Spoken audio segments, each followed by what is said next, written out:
see what needs to happen for the NAACP page. Okay, so now where is it supposed to show up on my page? I shared the video.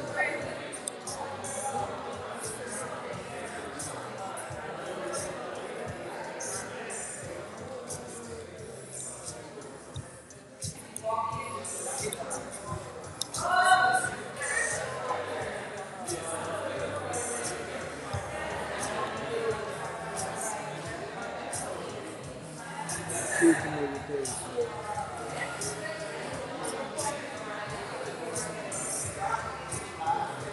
Okay, so I'm Go to home. your profile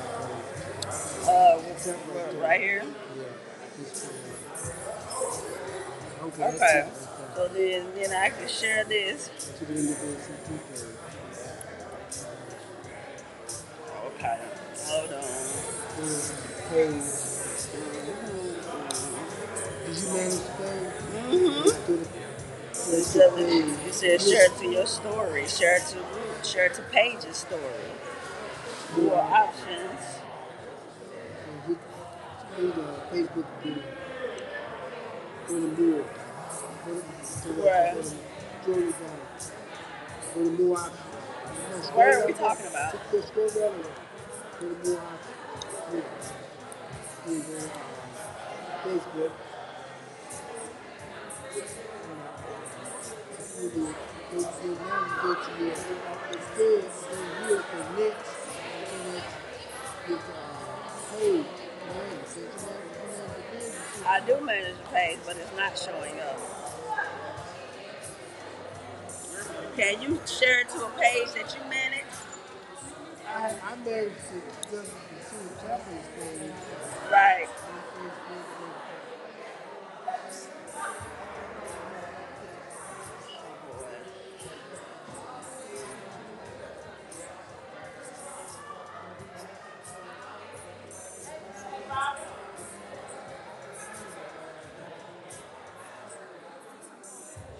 Okay. At some point, I'm gonna have to come over here and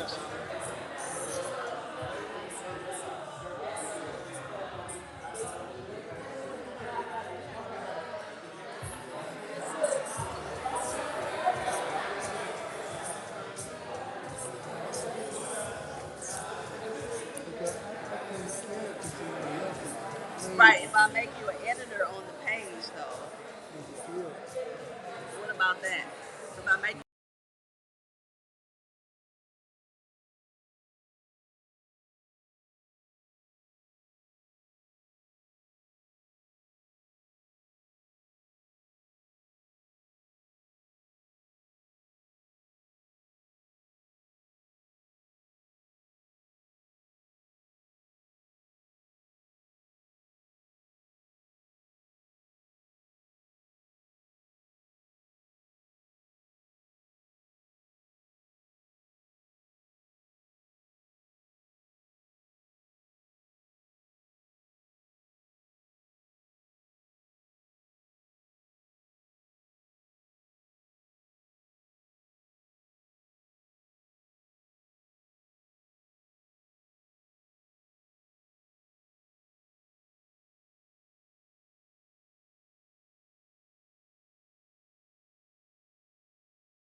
Testing.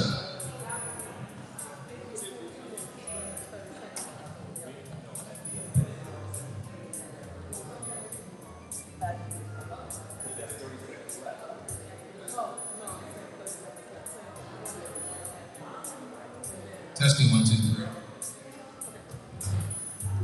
Testing.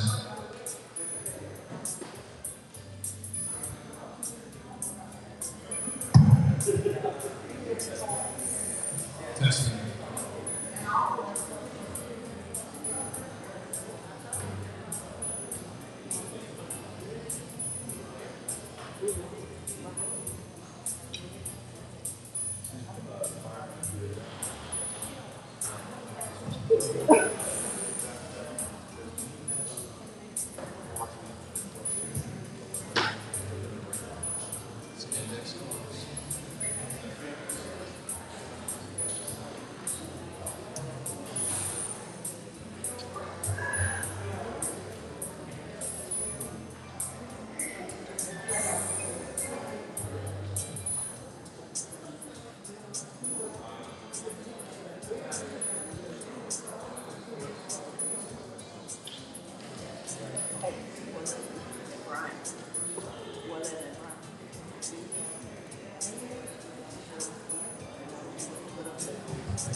Testing 1, 2, 3. Ladies and gentlemen, thank you for your patience. We're going to get ready to get started here momentarily.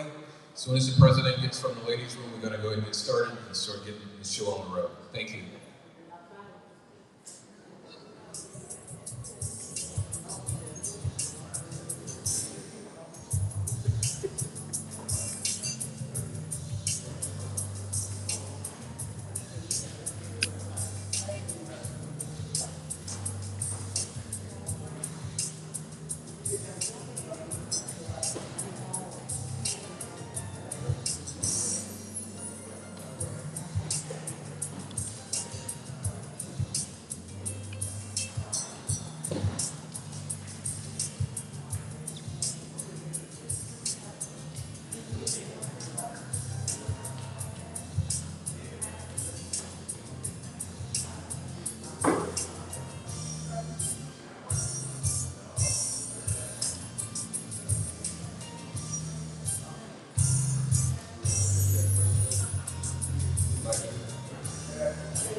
Good evening, everyone. Good evening.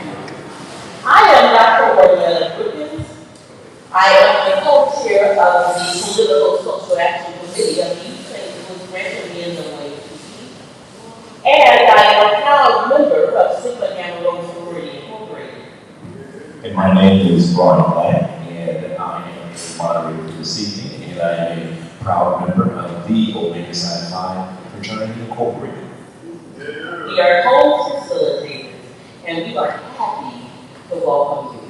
I would like to welcome you to the second series of a series of events sponsored by the NAACP Branch 3013 in conjunction with the Political Action Coalition.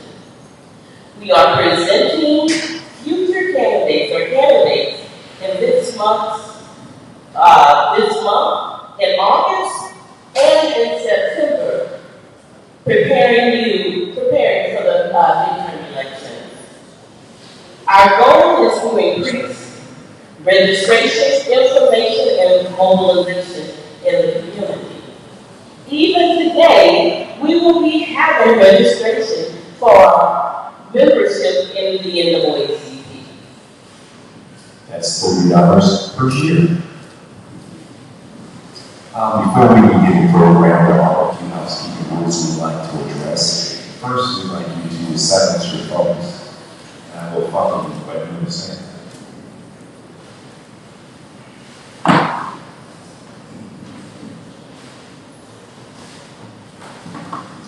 I'd like to let you know that you can feel free to stream this program by going to the NAACP East St. Louis branch 3013 Facebook page to view and also share the index.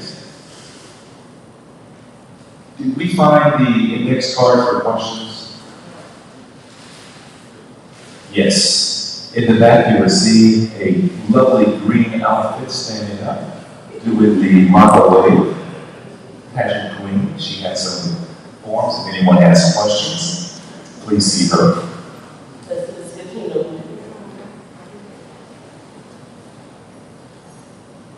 We'd also like to thank SIU, the East St. Louis Higher Education Center, for the use of this beautiful facility. And we'd also like to say, as we begin, each candidate will have approximately 2 minutes to answer each question once they start speaking. When you have approximately 30 seconds left, you will see a yellow sign pop up. And then after 30 seconds, a red sign will pop up.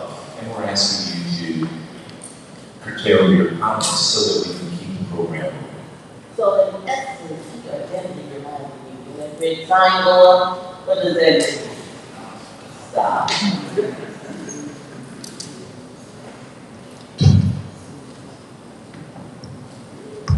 I was told that you can also go to City of Champion's page on YouTube.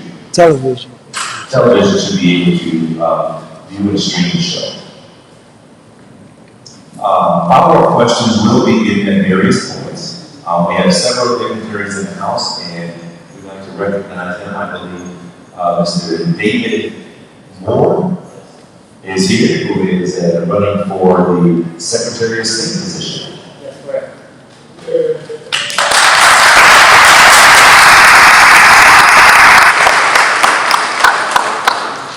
If there are any other dignitaries here besides the wonderful men on the stage, would you please stand so we can recognize you? Okay. We have Denise Williams, who is a precinct committee woman here for precinct 26.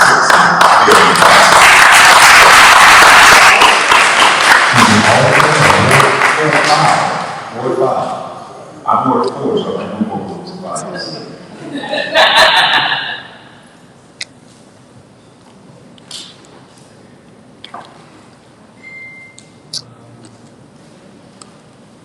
We'd now like to have a word of prayer before we begin by Brother Thomas Hood. Let us pray. Let us pray. Our Father, the supreme bosses of all who live breathe and have a being. And we just thank you right now for this occasion. We thank you for mercy and grace, and we invoke your presence in this event. Give us a listening heart and listening spirit. It's in the mighty name of Jesus that we ask. Amen. Amen. The Candidates Forum is the title of tonight's event. We will be presenting the candidates for those seeking the offices of county clerk and county treasurer. We also have 2 county board seats. We will introduce the county clerk candidates first. Our first candidate is County Clerk Thomas Holbrook. He is a Democrat and is the current county clerk. Please wave to our audience.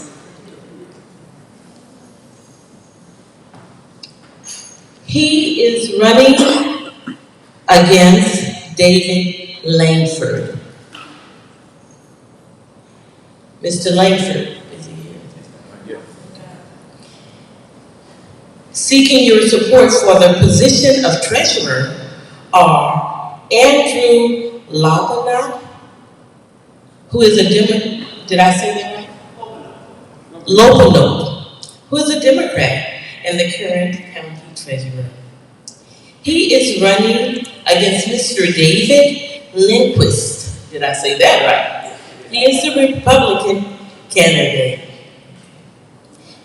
We will also have a few questions from members of the St. Clair County, for members of the St. Clair County Board, should we have any of the candidates here. These candidates are running unopposed in the 2022 election.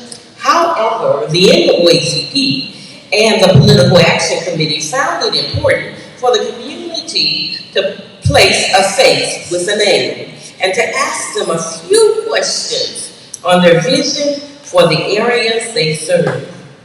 Those board members, if they are here, are Mr. Lonnie Mosley, Mr. Roy Mosley Jr., and Mr. Hollingsworth.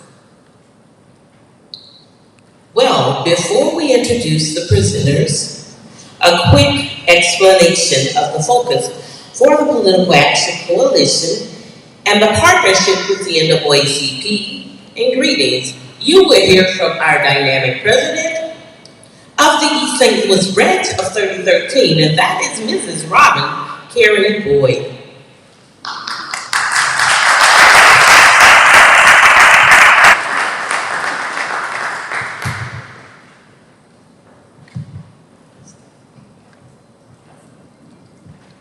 All right, is that all we have? Hello?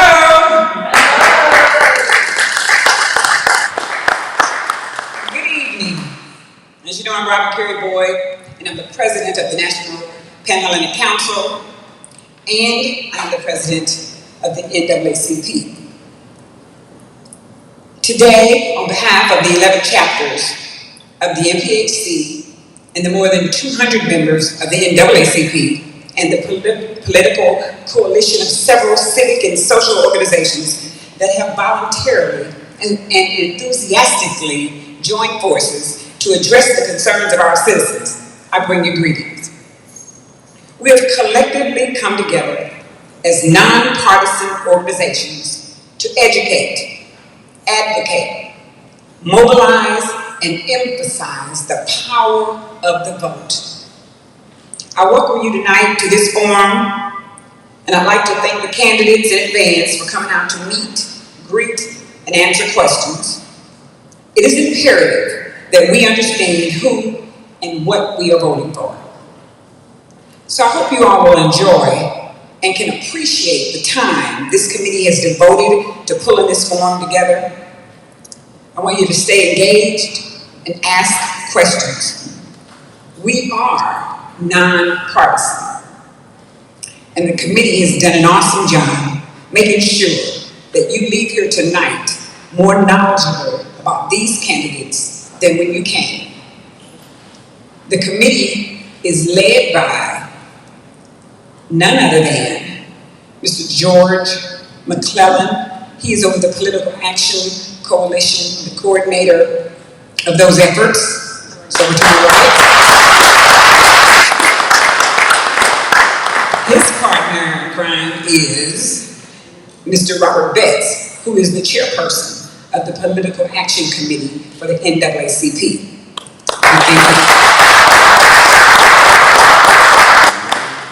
And we have a dynamic committee, so again, thank you all. Thank you for coming, and please stay engaged and ask questions.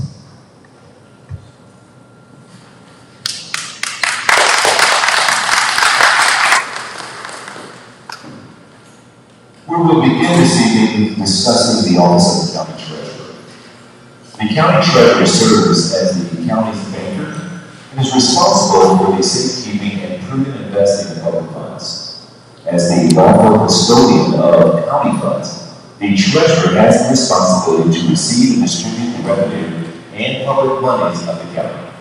The treasurer must keep an account of all monies received by the county and all monies paid out, stating the time to whom payment is made and on what account payment has been made.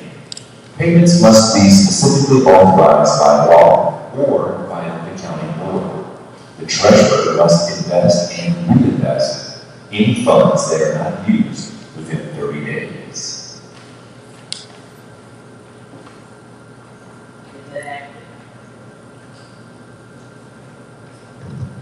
So did he get that right? So I'll begin by asking, both candidates are, and each one of you, remember you have 2 minutes each to respond. What makes you qualified for the position of county treasurer? You're first. Perfect. There you go. Can you all hear me? Can you hear me better now? Hold it closer. Hold it closer. Hold it closer. There you go. Just take it off. How about this? All right. Well, before I get into my qualifications, let me first thank the East St. Louis NAACP for hosting this event for all of us tonight. It's great to come out and speak to you. I appreciate everyone that's here in attendance and everyone that's live streaming this event. Just taking that time to get to know the candidates a little bit better. My qualifications are varied. I've been the treasurer since 2018, and prior to that, I served as the chief deputy treasurer in the office. My educational background, I attended Bevel East High School. I got a bachelor's degree from Southeast Missouri State University. I got a master's in public administration from SIUE. And so I have that administrative background on the educational side. I've worked with the county for over 5 years. We've done many things in our office. Even with the pandemic that's been going on the last couple of years, we've taken a lot of action to help taxpayers. When the pandemic started, we delayed sending out our tax bills, we pushed back our due dates, and we extended our collection period over 3 months. On the Treasury side, we invest over $200 million. And we make sure that those investments are safely invested, that we have a diverse set of assets, and that we have funds available for all the counties so that they can pay their bills. And so I think my background, my educational background, the leadership skill set that I've gained throughout my life, and my experience as the current county treasurer makes me the right candidate, and that's my experience.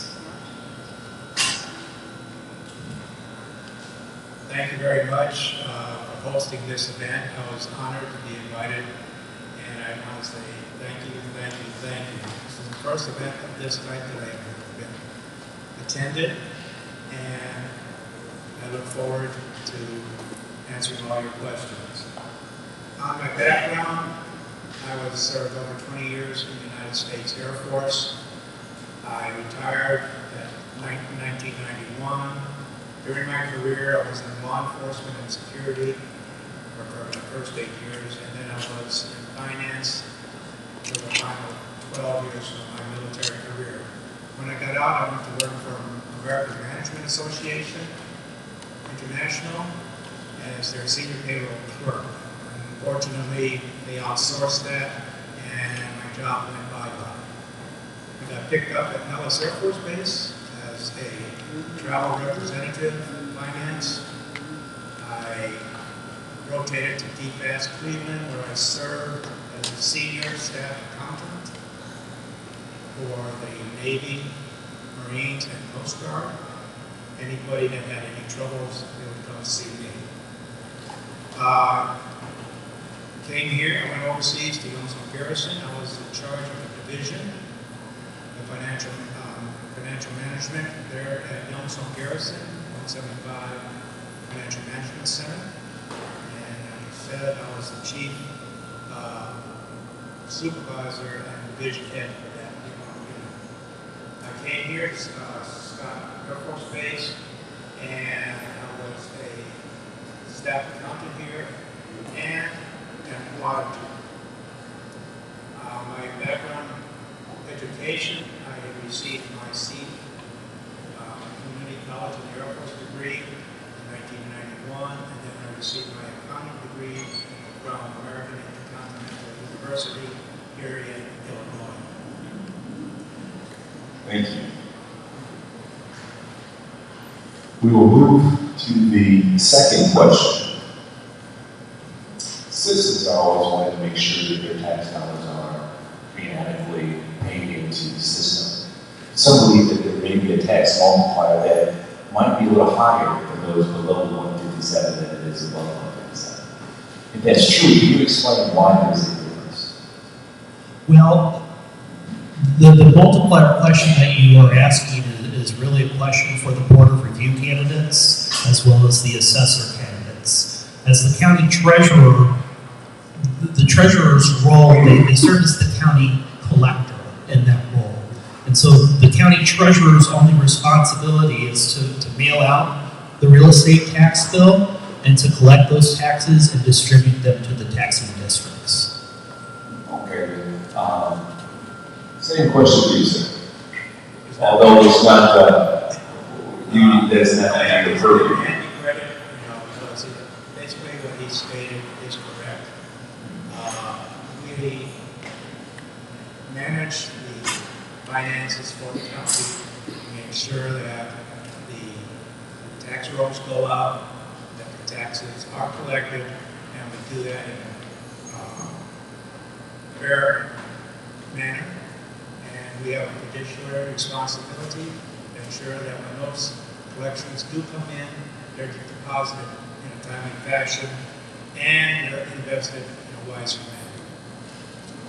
Thank you. I think we have some questions from the audience. We do. And the first question from our audience is, how does your vision for the office differ from your opponent, and why do you believe it's a better vision? We'll give Mr. Lindquist an opportunity to go first this time. My vision is to not go into the office just looking for things. I'm just going to go in first. I'm going to go in and look at the office, how things are done, and whether or not we can do things better than things may have been done in the past. Where can we save money? Where can we invest our money in different areas? I looked at the review of where money is being invested in. The return on money, our ROI, is very low.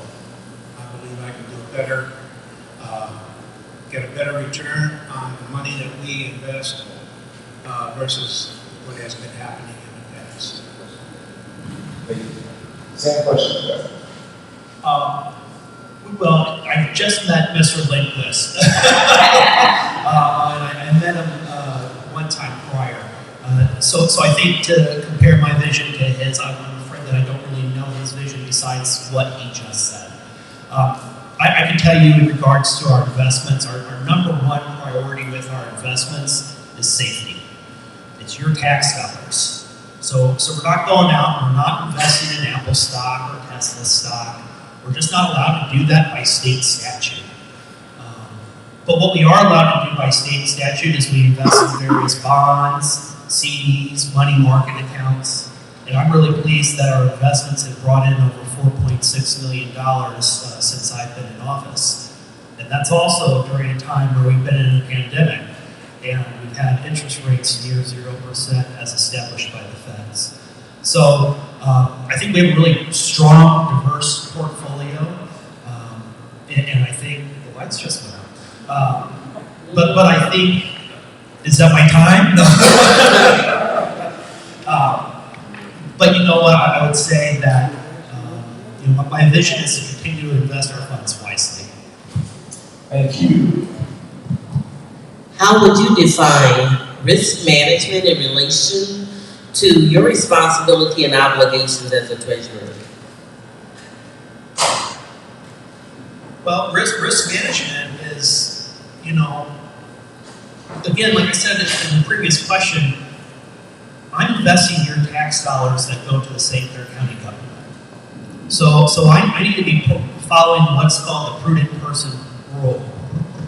And that is acting as if you were the person investing in those tax dollars. And so I gotta make sure that our funds are safe, that our funds are available at any given time, that if there's an emergency that happens, the county can pay the bills. And we do want to see a strong rate of return. We work very closely with our auditor's office.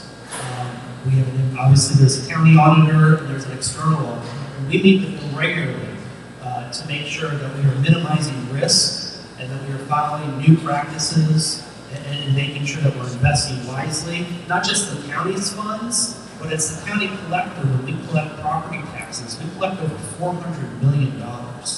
And so we have to make sure that we're collecting that and distributing that, not just in a timely manner, but that all the taxing bodies that levy those taxes against citizens, they're getting every penny that they had requested.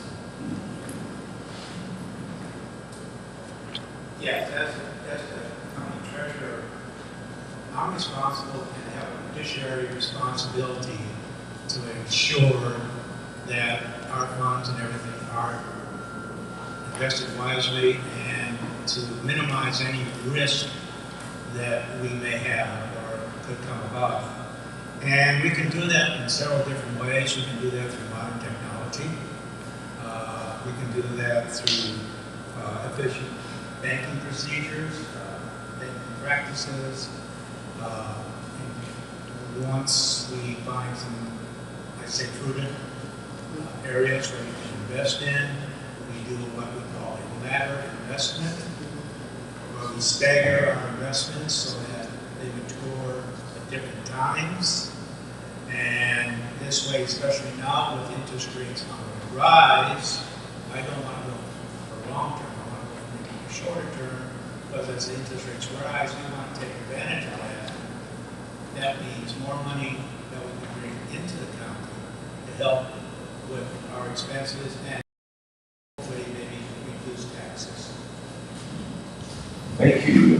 Speaking of your investments that you do with the county or available, can you describe how successful the investments have been so far on all of other counties? Is there an interest rate that you guys are far above, or maybe meeting an equal level? On that question, I'm going to have to pass Andy, because I'm going to have to be very honest with you. You know, I've looked over our county, St. Clair County, but I haven't compared that to, say, I don't know, St. Madison County, Monroe County, you know, different counties that make their numbers.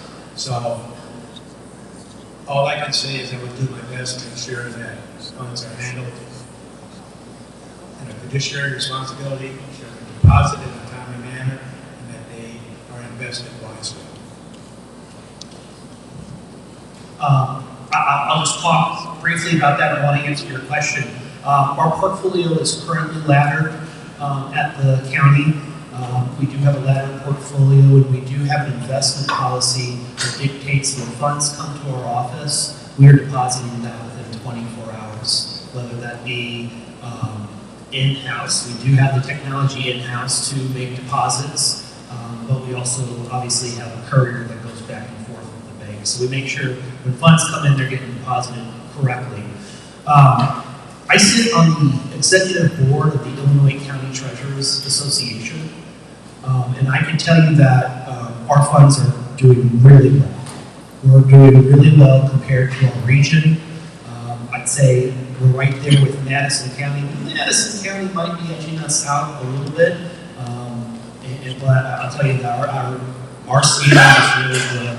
We get a great interest rate, but most importantly, our investments are very safely invested in stocks that are allowable by state statute. Thank you. And we had a few more questions that just came in, and I believe you already said you can answer this, but it says, are there any plans to lower or raise taxes in the near future? I believe that may be a board question you have for you today. Well, as treasurer, I can only talk about really when it comes to taxes, what is established in my office. And I can say that I've lowered my budget over 20% since 2017. So that's what I've done in my office to take advantage. The other thing is our strong investments. When we have these returns coming back that the county can use, then the county doesn't have to increase their tax levy for citizens. And I think if we look at the last 2 years, the county's tax levy has remained flat. And I think we can attribute some of that to the strong investments that we've seen. Thank you.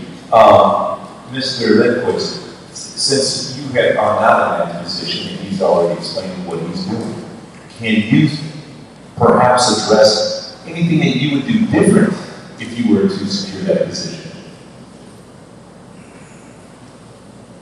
The only thing I would do is I would just do a review of everything, see how things have been done in the past, and maybe go forward to see if there are any changes. I would talk that over with the board because they have a big input on what happens with the office also, and get their approval on anything and see where we can cut costs where we can, because there's always somewhere you can save on costs, and then those savings can be passed on and used in different areas. Thank you. Thank you. We've asked the treasurer's candidates a lot of questions. And our county clerk has been sitting so patiently. We appreciate that. We have numerous questions, and as time permits, we'll go back and ask you some additional questions, if that's okay. But we just know that our county clerk has been here, and we want to know, what does the clerk do? We're going to talk about that. We're going to ask you some questions. So we know that you are the Register of Vital Records. And lately it says the clerk you're the only official in the county authorized to issue and record birth, death certificates, and issue marriage licenses. Is that accurate? And you are the tax extender. Is that accurate? We figure out the tax rates after all municipalities and layers of government decide how much they're going to collect. We figure out how much that means per person. It's basically a math job of finding out how much they want to raise and what the value is of the property and what's exempt, and then figuring out the tax rate. It's strictly math. So I bet when they were asking those questions, you were sitting on your hands, weren't you? And as the clerk, you are the keeper of the seal of the county. Is that accurate? Correct. The clerk's office provides numerous services to the public, including genealogical searches, county assistance to those visiting the courthouse, instructions on obtaining licenses and passports, and notary registry. Is that accurate? That is. We do everything from fireworks displays, peddler's licenses, anything like that in the unincorporated areas of the county. If you live within a municipality and they have an ordinance over that area, they're over it, which most do. And are you the person, I know with all of the voter suppression and all of that, are you the ones who certify the elections? The elections, are you involved with that? I'm the election authority in St. Clair County. Outside of East St. Louis. Okay, I kind of thought you were. So, and people represented here, while we are currently located in East St. Louis, they represent counties, communities, or municipalities throughout St. Clair County. So everybody doesn't live in East St. Louis. So know that you're getting votes not just from East St. Louis as being housed here, but these people have come from throughout various communities throughout the county. So I just wanted them to know that you are the one, and there's been, I mean, your seat has been hot these days, hasn't it? Quite a bit. And I will tell you, as I look through the audience, I see a couple of my favorite election judges that work our precincts. All right. And so when we think about things that are happening, we'll have some nice questions for you in terms of elections and voting and suppression and all of that. So I'll pass it on to my colleague at this point. We'll be giving your first question very similar to what we did with the county treasurers, and that is, what makes you qualified for the position of county clerk? Well, I'll do my introduction now. I want to thank the NAACP, SIUE, my alma mater that I graduated from, for hosting this. I will let you know that I was a county board member for 13 years, and before that, even I went through SIU. I got my degree in government from SIU. I then went to the State House. I was in the House of Representatives for 9 terms. The governor asked me to leave and take over the oversight group that oversees the EPA and the Department of Ag. I did that for about a year and a half. And then our local county clerk resigned, and our local leaders felt there needed to be a lot of updating in the county clerk's office. And they asked me if I would take a significant pay cut, come back here, and try to see what I could do about reorganizing that department. And that's what I did. I will tell you that I did a complete purge of the voter files. I digitized the entire voter registration system. I created a voter integrity hotline. When someone files as candidates, I posted all that online. If you want to get a marriage license, a copy of your marriage license, birth or death, used to you had to come to the courthouse or call in and shuttle back and forth through the mail to get it. Now you can go online and do it. We never took credit cards before. Now we take credit cards. If you want to know what your delinquent property tax costs are, I put all that online. I put our economic interest statements online. Implemented a mailing process that saved our county literally tens of thousands of dollars in mailing out election information, which would be your voter registration card, your vote by mail. And we also did a major upgrade on how we set that rate. Now we get the lowest rate possible in the nation, and we're very proud of that. And most recently, we purchased an election voting machine, which will be our first election, and the new fleet goes out, will be in this coming primary. But, and I'll tell you, I did all that. We've increased revenues by tens of thousands of dollars by selling those licenses online. And I've done that with about 6 less positions in my office since I took over. I believe in one thing, and that's openness. I've never had anyone that I ever have talked to that didn't think my office wasn't open for them, that we were above board with everything we did.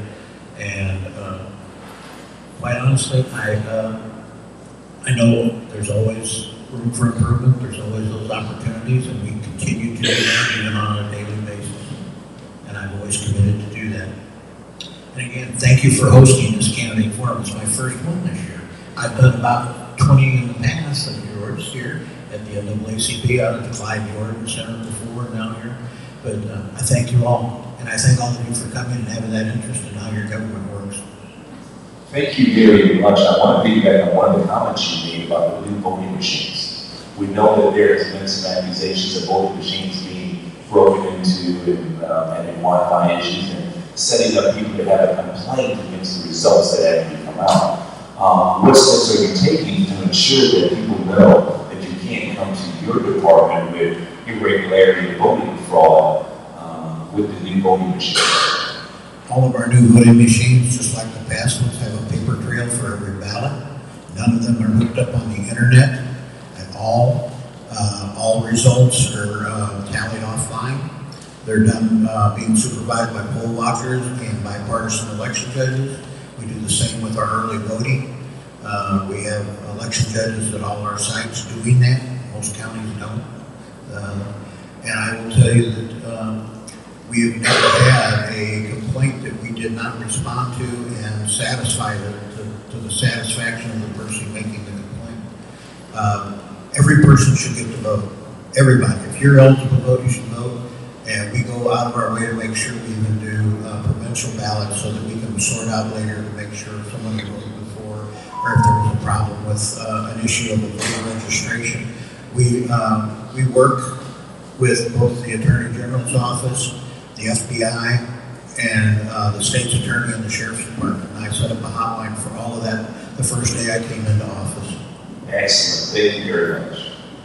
Now, you mentioned voting, and they've put some things in place that help to ensure that everyone has a right to vote. What are your views in terms of, I know they're trying to alter things, and now that you have to have an ID at the polls and different things like that? My position has been and always will be, whatever the legislature says we will do, we will do. And that's what we're doing at all times. And we're not doing policy making on voting, but I make sure everyone that comes in to the polls or comes into the office to vote or an early voting site to vote, if there's any question whatsoever about your voter registration, or if they think maybe you had a vote by mail sent and we didn't know if it was back, we do it as a provisional, and all of those are cleaned up 14 days after the election will be cast provisionals to be absolutely sure. And that's done with election judges, bipartisan election judges, and we do it in a very open manner. We have bipartisan poll watchers watch all through those processes. Quite honestly, most of our poll watchers that come in to monitor our vote by mails and our early voting sites, unless they're being paid to be there, most of them leave after an hour or so because they don't see anything wrong. One of the challenges that we've had as we were registering high schoolers to vote, they don't have driver's licenses, and they may not have IDs. So there's no connection with they have state issued student ID numbers. Is there any way that that's something that can help our 18-year-olds without driver's license or IDs? First of all, if you're 17 years old and you're going to be 18 by election day in November, you can vote in this election. And what we have done is we've offered to make deputy registrars out of all of the school superintendent's offices in the school district. We go through the regional superintendent of schools and make that offer to them. If they want us to come to the school and do a voter registration drive, we'll work with the League of Women Voters. We'll send our people out, whatever they want to do to help expedite that process. I know many times if we go to the high schools, we get the information from the high schools on the students. The student ID is a state ID, it's an issued ID, and we register them using that type of information that the school provides us with, and it's been very successful. We've done this at Belleville East, we've done it at Belleville West, we've done it at Cahokia High School, we've done it throughout the district, and we're there to get young people registered to vote, and they can register before they're 18.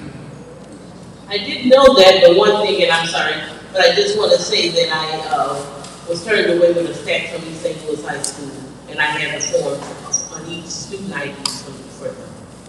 Yeah, we want to get the young people involved in their government because they're our future. And it's an old cliche that's worn out, but if you don't get them involved in the beginning, you need to get them used to voting and looking at the candidates. Another question is, how many of the high schools took you on your offer to have a deputy registrar at the school? About maybe 25% asked to have deputy registrars in their office. And again, we offer to come out and coordinate voter registrations with other groups. I'm down to just 3 people really that can do that in my office. I've cut back so bad, but we get somebody out there. We get them out there and out of our office, and we get a lot of times with the League of Women Voters. They'll help us with it. We'll deputize a couple of the government teachers and have them involved. If the superintendent and his staff and the assistant principal don't do it, we'll go to the government classes and ask those teachers if they want to do it. And that was very effective at Belleville. We registered a slew of folks there, and we did the same down in Cahokia, where they helped us quite a bit. Thank you. I have a question here from the audience. They like the description. Can you describe the process and procedure for voter purging? Voter purging is done every 2 years. By the way, when I came into office, I did the first voter purge of the St. Clair County records in 8 years, and I've done it every 2 years since. And what you do is you send out, we just finished one. It was a perfect time. It saves taxpayer money because when we redrew all the district lines due to reapportionment, due to the census, where they had to change the voter boundaries for Congress, state rep, state senator, county board members. When all those were done, everyone gets a new voter card. And what we do is, by sending that voter card out, the post office will send those back. We digitize our entire system, so we scan those that come back. We send letters of confirmation out to say, you didn't answer or your card was returned, why didn't you? And we will submit to people that are no longer at those addresses. And that is kept on our records for a couple of years, and then after a couple of years, they're canceled as voters. But we have a database that is digitized now. When they call in from the election polls, we can tell you when we mailed you a letter, when it came back, when we mailed you your voter registration, and when it came back. And even any response we got from that address, like someone could have said, my son moved away, or my husband passed away, or whatever. And we have all that digitized and scanned in now. A follow-up question is, are you bound by state law when you proceed with purging, or is this a local? State law required to be done every 2 years, and many counties just ignore that. I don't. I think the voter integrity is the biggest issue I have dealing with elections, and I've had that ever since I've been here for the last 10 years, and I will tell you, in the last year or two, with all of the goings on with the questioning of the last election, we never had one person come up and question the machine or one of our totals during the last election. And by the way, the new machines we just bought, it's ES&S, it's the only American-made machines, it's the only one you've not seen or heard about complaints coming in about possible voter fraud tied to ES&S. And we saved about $1 million buying those because we found out that there was a low price given to the state of Ohio when they bought their machines, and we demanded the same price. And it was about $2.8 million, Rich Lessman's own cost, and we got those in for $1.3 million. Very nice. I have a question here, but it's not for you, it's for you. Thank you. But hold on, we'll be back to you. It says, what is the salary for each of the offices represented here today? My salary is set by the St. Clair County Board, and I make a little over $100,000 a year. Oh, I'm sorry, I thought that was for us. No, it was said for the offices that are represented. So for each office, you are the treasurer, what offices they're represented, but go ahead. And St. Clair County clerk is the same salary as the treasurer and almost all of the other countywide elected officials. It's set by the county board. I don't set it, and it's about $35,000 less than I was making when I came here. This is a treasurer question for both candidates. Do you have experience with forecasting? And if so, how? Yes, I do have experience with forecasting. Part of my job while I was in the Air Force in DOD as an accountant. And I was in the budget office, and we had to submit our budget proposals up to command, and those are sent up to Congress, and they pass the budget then based on our forecasts and what we request at our level. So yes, I do have experience in forecasting budgets for the coming fiscal year, 2 years out. I do not have budget forecasting. We work with many different financial advisors that assist us with our investments. Just a quick question on the advisors you're using. Are any of them African American companies? That is a good question. I don't know that I can answer that question. I can tell you we invest with companies that are have established themselves in St. Clair County. So one of our investments is with Commerce Bank, and we have another one with RBC out of St. Louis. There was an interest, there's a question you had asked in terms of partnerships within your department, and they were curious about the participation you offer for African American businesses. Well, let me answer maybe the diversity question a little bit broader, and the fact that I think it's very important for not just politics, but in our office setting.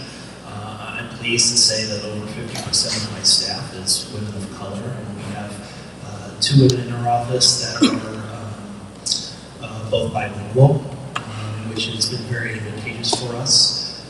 Within our community, we try really hard to invest with banks that are investing in our communities. We had First Bank here in East St. Louis. We've done business with them. Unfortunately, they used to be one of our collector banks for real estate taxes. And unfortunately, their branch this year chose not to continue to collect taxes. But we're hoping to bring them back on because we do think that's very vital for our communities. Thank you. We have another question from regarding your positions. They want to know who evaluates the elected officers for your positions. Who evaluates those jobs? I'll answer that one to start with. We have external and internal auditors, and those reports are public. And I can tell you, I wish you would read all of mine, because I don't think there's a negative piece in any of it, other than probably I'm a little short-staffed and I don't get the budget to hire anybody. But everything from handling our money, our documentation, chain of custody, all of those things, collections, everything we do, we have never ever had a question about it. And again, internal and external auditors' reports are annual, and they're public record.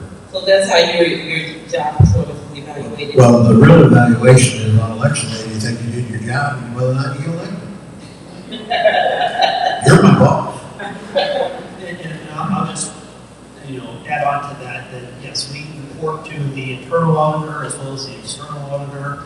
My staff, we provide documents to the county board each month that show where we're investing and what the status of our funds are. So we do provide that in an effort of transparency and accountability. But to Mr. Holbrook's answer too is we answer to the voters, and we are both separately mandated offices from state statute. If I could add to that, it's very important, that we do get reviewed and to see how well we're doing our job for you, because we're here to serve you. We're here to ensure fiduciary responsibility for all the taxpayers' money. That's you. And the internal auditors, external auditors, if there's anything wrong, it's brought to our attention, and you then can make a determination, as Mr. Holbrook said, and Mr.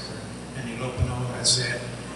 If we're not doing our job, then you can select somebody else. But you're the one that says yes or no come voting on election day. Yes, he did his job. I'm going to mark my ballot for that gentleman or person.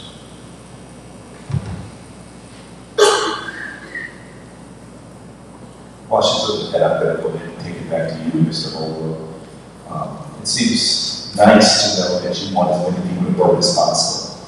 And they want to know, are you looking to support any type of legislation that would support voter identification? Again, I always take the position, I used to make those rules years ago, and in the legislative House representative. I think that's their job to make that decision, not me. I'm a functioning constitutional office, and they ask, and I need to execute what the law says, and I believe in that. I will tell you, we will do anything we can when it comes to anything dealing with ID. If people have a problem getting it, we'll work with them and call the local team. Dig out birth records for them. We do anything we can. Everybody needs to vote because it's a better government when everyone votes.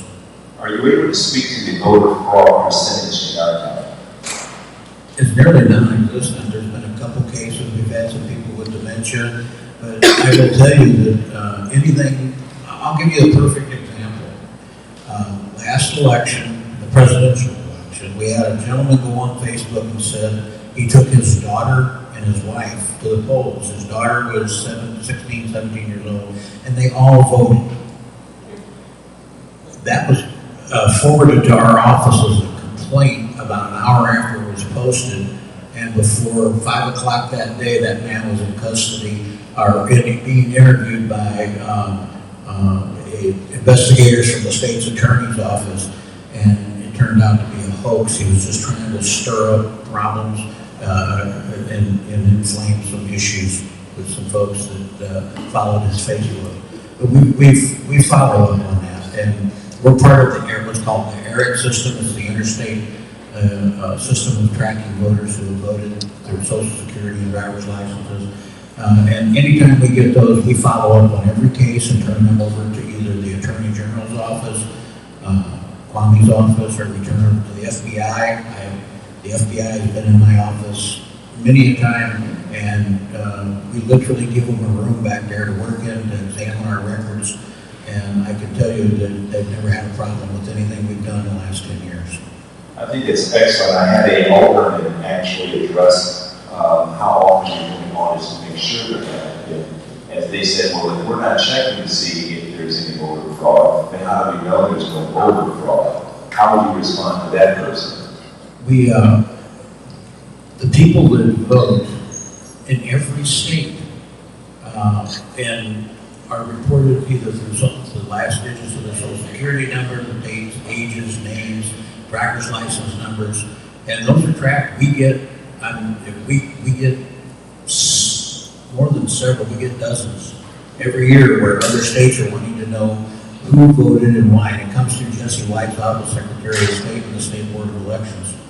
And we respond to all of them, we investigate all of them, and I can tell you that there's been almost, out of 10 years, I can remember 3 cases that the state's attorney took, or the Attorney General took forward with prosecution.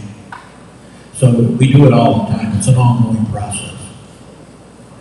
I have another question, and then we're going to get ready to wrap it up so you can prepare with your closing statement. After this question, the question is, as it relates to voter purging, what are the racial demographics of the voters that have been purged during your most recent purging, and since you've been in office? And for those that are purged, what options do they have if they maybe this? I will tell you that if someone was purged and comes in to vote, they still get to vote. But it's a provisional ballot, and we will follow up and send somebody out to see if there's a problem with that. where they may have missed the documentation that we sent back and forth. But I cannot tell you on a racial basis who was taken off the rolls. We don't even track that. It's not even on our voter files. I wouldn't know. But it's something that's always an ongoing issue in our office, that we purge the rolls to keep them updated, just so that we don't have problems. It would be a nice thing to know if you found out that one demographic was being targeted more than another demographic. I will tell you there was a problem in one of the municipal elections down in Cahokia a few years ago, where they were trying to use IDs on owner occupancy. Over 250 voters were challenged. We held those votes as provisional. We sent out 3 teams of investigators, and when we finished, all but 2 of them got to vote. They went to the homes, they knocked on the doors, they followed up. And just because they weren't on a owner occupancy code doesn't mean that they didn't live there. I will tell you, I lived in Belleville for 30 years and never was on an occupancy code because it didn't exist when I was there, and I didn't move to a new place. And that was many of the cases there. And it was just, we turned that over to the Attorney General's office also as being a form of voter suppression. The state's attorney did, I did. We made the case to him because it was his investigators and the state police and the county that went out and did those confirmations on who lived where. Thank you for the comment. So we're going to start with our treasurer candidates. Can you please share with us a closing statement, and we'll go from you may go first. Thank you very much, man. I want to again say thank you for inviting me to this forum. I'd just like to conclude that for the past 35 years, my focus has been on financial management and accounting. I've been a supervisor, manager, and handling billions, I mean literally billions of dollars, and ensuring that they were properly used. And some people here may know this. If anybody does, you know when I say, what color of money do we have? Because the color of money means that money can only be used for a certain purpose. I've been a life member of the Air Force Association. I'm a life member for NCOA, Non-Commissioned Officers Association. I'm a veteran of Foreign War. I'm a local here with Post 4183 outside of Belleville Gate. And I have what I consider my moral compass. And on my moral compass, the first thing I have is integrity first. And without integrity, you have nothing. Fiscal responsibility, fiscal accountability, trust, honesty, and respect for everyone. And I believe I am the best candidate for the office based on my background and experience that I have over the last 35 years. Thank you.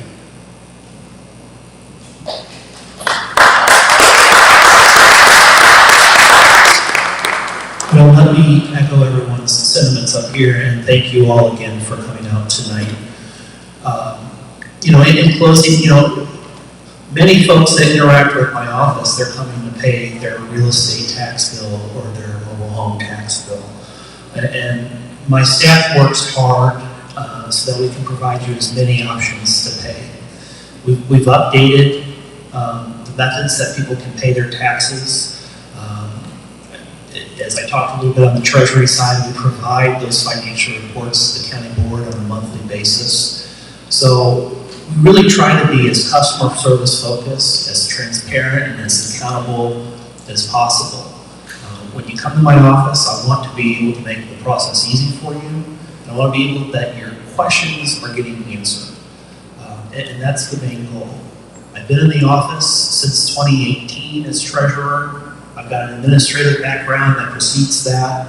I thank you all, and I don't have a primary opponent. Dave is my opponent in the November election, but I ask you to vote. vote Andrew Lopino, St. Clair County Treasurer. Thank you.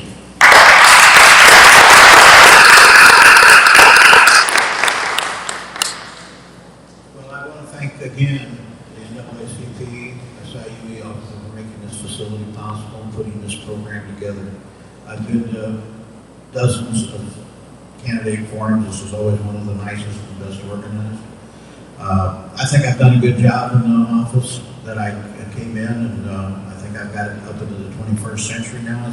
This will be the first election we've had to do in the new fleet of election equipment. I'd like to see this through, and I will tell you that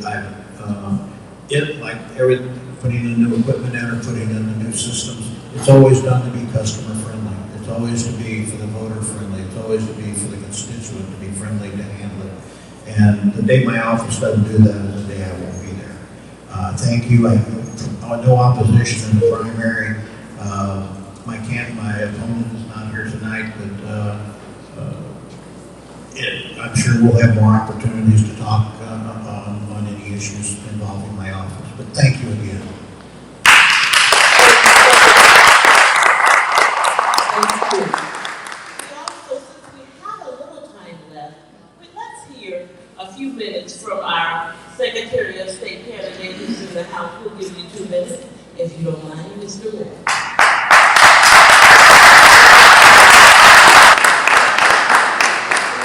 Thank you so much. I'm going to let this beautiful singing young Rose from South her clap on me. She's been doing such a good job. Y'all give her a hand. Thank you so much to this president, to this NAACP organization, and to the Panhandle Council. Thank you all so much for this opportunity. Yeah, my name is David Moore, and I'm currently a city, councilman in the city of Chicago, serving in my 7th year of my 2nd term. Many of you may know Secretary of State Jesse White isn't running again. So real quick, I grew up in the Robert Taylor Homes of Chicago. Wasn't supposed to make it out of there. Graduated from Simeon High School. Wasn't supposed to go to college.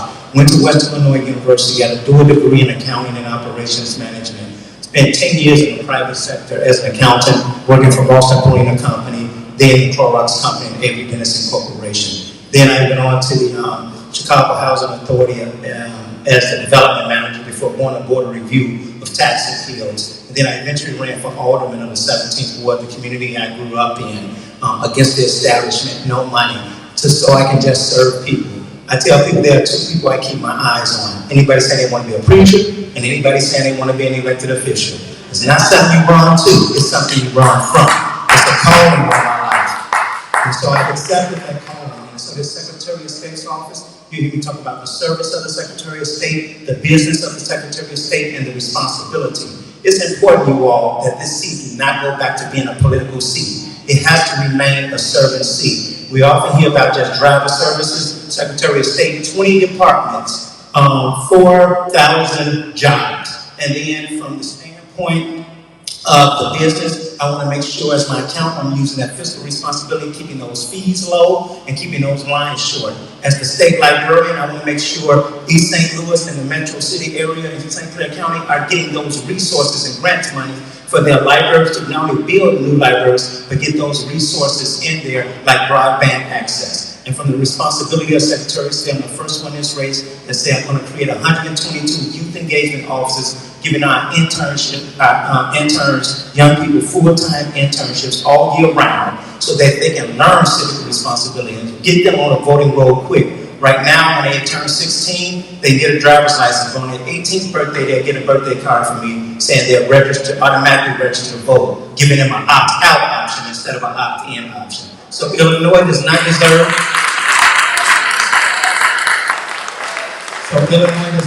anything less. Illinois deserves more. David Moore for Secretary of State. So I hope I can vote. Thank you.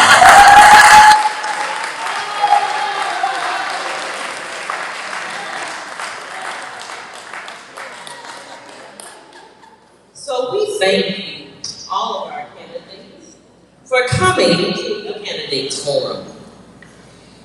We will have our next forum on August 8th, 2022 at 6:30 p.m. at a location to be determined. At that time, the candidates will be the sheriff and the state's attorney. So we welcome these candidates, and let's give them a round of applause for being.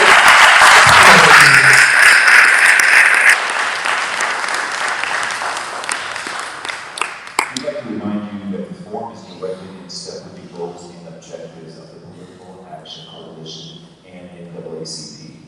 Voter registration, voter information, and voter mobilization.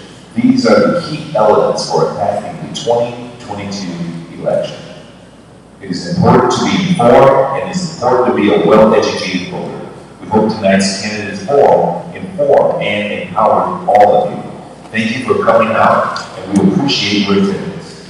And we do ask the committee to please come forward at this time.